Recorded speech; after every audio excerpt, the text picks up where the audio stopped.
आदरणीय Dikshit sir, spark अकॅडमीचे सर्व प्रमुख संचालक, मुकुंद भवन ट्रस्टचे ट्रस्टीज जे आत्ता ज्यांच्या हस्ते आपल्याला पारितोषिकं मिळाली, सर्व यशवंत अधिकारी आणि जे गुणवंत जे आता यशवंत होणार आहेत असे पण आहेत इथे. या कार्यक्रमामध्ये ज्या कार्यकर्त्यांनी इथे स्वयंसेवक आहेत मागे अतिशय आल्यापासून या कार्यक्रमाचं अतिशय सुंदर नियोजन केलंय, तर त्यांना मी मनापासून पहिल्यांदा धन्यवाद देतो. मुग्धाताई, मनीषाताई आणि बंधुभगिनी. स्पार्कच्या 3 वर्षाचा काळामध्ये केवळ स्पार्क अकॅडमीने प्रगती केली नाही, तर यामध्ये सहभागी झालेले आणि विशेषतः ज्यांना सहाय्य मिळालं वेगवेगळ्या टप्प्यावर, या तुमच्या आणि स्पार्कच्या एकूण एकत्रित प्रयत्नाचं हे यश आहे. आपण सुरुवातीला महेश सरांचं मनोगत ऐकलं, त्यामध्ये आणि दरक सरांचं, त्यामध्ये पहिल्या 3 वर्षामध्ये एक अकॅडमी तुमच्या सगळ्यांच्या प्रयत्नांमुळे 100च्या जवळपास अधिकारी निर्माण करते. हे खरोखरच एक स्पृहणीय अशा प्रकारचं यश आहे. मी आत्ता मनोगत ऐकत होतो आणि त्यात प्रत्येक जण सांगत होता की मला बोलायची सवय नाहीये, परंतु बोलणं काय असतं, अत्यंत सहजतेनं आपले अनुभव, आपला जीवन प्रवास, आपल्याला मिळालेलं मार्गदर्शन, या यशाच्या मागे कोण असतं, कुठल्या प्रेरणा आहेत, कोणी पाठिंबा दिला, असं सगळं मनासमोर चित्र उभं केलं आणि ते मांडलं की बोलणं होतं. त्यामुळे प्रत्येकाचं बोलणं, जसं कविता आता जी सांगितली ती आम्ही सर्वांनी शेवटपर्यंत ऐकली, मग तो अर्थ लक्षात येतो. तसं आपल्या सर्वांचं प्रत्येकाचं बोलणं पहिल्या शब्दापासून ते शेवटच्या शब्दांपर्यंत आम्ही सगळ्यांनी ऐकलं आणि त्यातून एक प्रकारची जिद्द आणि घोकलं की मिळतं, बरोबर आहे ना, म्हणजे इच्छाशक्ती. आपण घोकतो किंवा तर ते मनात असेल तर ती प्रबळ इच्छाशक्ती, प्रयत्न आणि सुरुवातीला मिळालेलं एखाद दुसरं आपल्या मनात जेवढं यश आहे तेवढं न मिळणं, म्हणजे वाटतं ते अपयश आहे, परंतु त्याकडे पूर्णतः दुर्लक्ष करून पुन्हा पुन्हा पुन्हा पुन्हा त्या उमेदीने प्रयत्न करणारे सगळे तुम्ही, तर ह्या एक अतिशय यशाचा हा फेटा घालणारे अधिकारी मी जेव्हा आता सगळं बघतो पुढच्या काही कालावधीमध्ये, तेव्हा तुम्ही स्पार्कचा जो उद्देश आहे हे अकॅडमी सुरू करायचा, आणि तुम्ही ज्या पार्श्वभूमीतून, ज्या संस्कारांमधून, परिश्रमातून आलेला आहात, तर त्याला साजेसं एक समाजसेवेचं कर्तव्य म्हणून काम करत असताना त्या ठिकाणी मी आत्ता ते चित्र सगळं पाहतो. आणि या सगळ्या अत्यंत यशस्वी वाटचालीसाठी मी तुम्हाला मनापासून शुभेच्छा पण देतो. प्रशासकीय सेवेमध्ये अत्यंत प्रदीर्घ अनुभव आणि केवळ प्रशासकीय सेवाच नाही, तर एकूण समाज जीवनामध्ये एक यशस्वी व्यक्तिमत्व ज्यांना मांडता येईल असे दीक्षित सर, मी माझ्या प्रशासकीय सेवेमध्ये सुद्धा ते कसं या सिच्युएशनला सामोरं जात असतील, ते कसं काम करत असतील, असं मी मनात ठेवून माझी प्रशासकीय कारकीर्द 10 वर्षाची आहे. त्यांची अत्यंत प्रदीर्घ आहे, वेगवेगळ्या ठिकाणी त्यांनी काम केलेलं आहे. ते एक आदर्श प्रशासकीय सेवेतला दीपस्तंभ तुम्हाला अगदी तुमच्या बोटाला धरून आणि हाताला धरून मार्गदर्शन करतो, तर केवढे भाग्यवान आहात तुम्ही. तुम्हाला जे मुलाखतीसाठी मार्गदर्शन मिळालं, तर ते केवळ मार्गदर्शनाचं तंत्र म्हणून आपण बघू नका, त्याच्या मागचा त्यांच्या सगळ्या जीवनानुभवाचा जो मंत्र आहे त्यांनी एका एका प्रश्नाचं उत्तर कसं द्यायचं, तर केवळ उत्तराचं तंत्र म्हणून नाही, तर त्याच्या मागचा विचार म्हणून की आपण त्यांच्याबरोबरचा जो संवाद झाला, त्यांच्याबरोबरचं जे सानिध्य मिळालं, त्यांचं जे पुढच्या काळातही मार्गदर्शन मिळणार आहे, तर ते तुमच्या भविष्याच्या यशस्वी कारकिर्दीसाठी खूप बहुमोल अशा प्रकारचं असणार आहे. आणि म्हणून स्पार्क अकॅडमीमध्ये दीक्षित सर आहेत, तर पुढच्याही अनेक येणाऱ्या सगळ्या मुलांना त्यांचं मार्गदर्शन मिळणार आहे. प्रशासनातले माझे 1-2 अनुभव सांगतो, कारण त्यांचंही आपल्याला मार्गदर्शन मिळणार आहे. आपण शिक्षण घेतलंय वेगवेगळ्या शाखांमधून, तर तिथे काही विषयांचं ज्ञान आणि काही मूलभूत अशा प्रकारची एक बैठक आपल्या जीवनामध्ये तयार झाली आहे. त्यानंतर आपली निवड झाली. आता फक्त शासकीय सेवेसाठीच निवड असते असं नाही. खाजगी संस्था असतील, वेगवेगळे उपक्रम असतील, सर्व स्तरांवर एक प्रकारची स्पर्धा, स्वतःच्या सगळ्या याची कसोटी ती पार करून आपल्याला ती सेवा करायची संधी मिळते. आपण आज समाज जीवनातलं कुठलंही क्षेत्र निवडा, त्याला अपवादभूत म्हणून एक आध्यात्मिक क्षेत्र आणि आयुष्यभर समाजाचंच काम करायला म्हणून जे सामाजिक कामामध्ये असतात, ते जर 2 अपवादभूत क्षेत्र जर आपण सोडली, तर सर्व ठिकाणी अशा प्रकारची स्पर्धा देऊनच आपल्याला आपलं करिअर निवडायची संधी मिळते. यातला जो दुसरा टप्पा आहे तो प्रशिक्षणाचा आहे. कारण आता सगळे तुम्ही पोलीस अधिकारी म्हणून रुजू होणार आहात आणि वेगवेगळ्या महापालिकेच्या क्षेत्रात आहेत, अन्न वगैरे तो जो विभाग आहे, अन्न आणि औषध प्रशासन, असे सगळे विभाग आहेत, सेल्स टॅक्स आहे. शासनाच्या कुठल्याही विभागामध्ये जेव्हा निवड होते, त्यानंतर एक अत्यंत महत्त्वाचा टप्पा म्हणजे तो प्रशिक्षणाचा आहे. तुमच्यामध्ये क्षमता आहेत एक चांगला प्रशासकीय अधिकारी होण्याची, परंतु नेमकं त्या विभागामध्ये काम काय करायचंय, कसं करायचंय, कशासाठी करायचंय याचं प्रशिक्षण मिळतं. माझ्या परिचयामध्ये माझं अभियांत्रिकीचं शिक्षण झाल्यानंतर माझी निवड टेल्कोमध्ये झाली. संपूर्ण भारतभरामध्ये IITs आणि इंजिनिअरिंग कॉलेजेसमधून तिथे निवड होते. आम्हाला 2 वर्ष प्रशिक्षण तिथे मिळालं.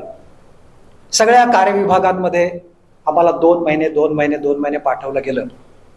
आणि त्याच्या जोडीला आज आपण ज्यांना सुरुवातीला श्रद्धांजली वाहिली, ते आपल्या देशाचे सुपुत्र, एक महान व्यक्तिमत्व, ज्यांनी उद्योग क्षेत्रामध्ये आपल्या देशाला जगामध्ये अग्रेसर केलं, तर त्यांनी या टाटाचं कल्चर कसं बिल्ड केलंय त्याचं पण आम्हाला प्रशिक्षण दिलं गेलं. त्यामध्ये ते सामाजिक उपक्रम कसे राबवतात, कामगाराच्या कल्याणाचे कसे उपक्रम राबवतात, त्याचं आम्हाला तिथे प्रशिक्षण मिळालं. आणि मी 3-4 वर्ष तिथे काम केलं. त्यानंतर मी पण ग्रामीण भागातून आलो होतो आणि अनेक असे अधिकारी आपल्या समोर असतात की ज्यांना आपण आदर्श मानतो. आपणही परीक्षा द्यावी असं मी ठरवलं आणि त्यावेळी परीक्षा दिली आणि MPSCची परीक्षा देऊन उपजिल्हाधिकारी म्हणून माझी निवड झाली. उपजिल्हाधिकारी म्हणून निवड झाल्यानंतर आम्हाला 2 वर्षाचं प्रशिक्षण होतं. तुम्हाला यायचं होतं. यामध्ये तलाठी दप्तर जे असतं, तलाठी गावात जायचं आणि 2 महिने त्यांच्यासोबत काम करायचं. आज तलाठी दप्तरमध्ये संगणक आला आहे, त्यावेळी एक भाग असायचा समोर, 7/12चे उतारे, सगळे फॉर्म्स समोर. आणि मग सामान्य माणसं, शेतकरी आणि गावामधले ते तलाठी आणि ग्रामसेवकांकडे येतात कसे, त्यांची काय कामं असतात, किती छोटी छोटी त्यांनी मदत केली तर त्यांच्या जीवनामध्ये फरक पडू शकतो, असं इतकं बारकाईने आम्हाला त्या प्रशिक्षणामध्ये शिकायला मिळालं. मग मंडल अधिकारी, मग तहसीलदार, मग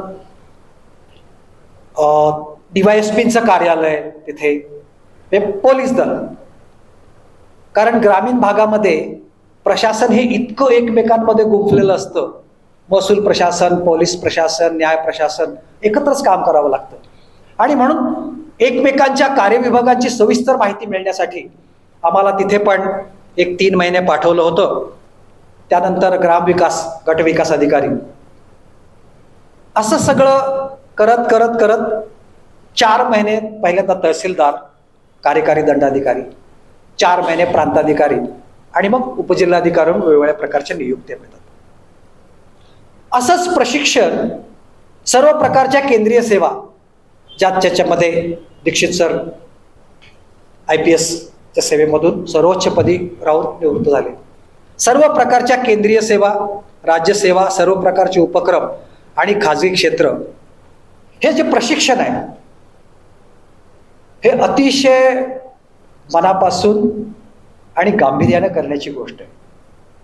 त्यामध्ये आपल्या विभागामध्ये अत्यंत चांगल्या पद्धतीनं काम करण्याचे जे छोट्या छोट्या टिप्स, एक प्रकारची फिटनेस आणि संपूर्ण कारकीर्द यशस्वी होण्यासाठीची एक मूलभूत शिदोरी. जसं तुम्ही पुण्याला येत असताना आई शिदोरी देते ना, आईचा डबा, तो पुरतो आणि मग पुढे पण काही दिवस तो राहतो. असं आहे ते, मजल दर मजल, कोस दर कोस मुक्काम करत करत प्रवास करतो, ती आईची शिदोरी आपल्याला पुरते.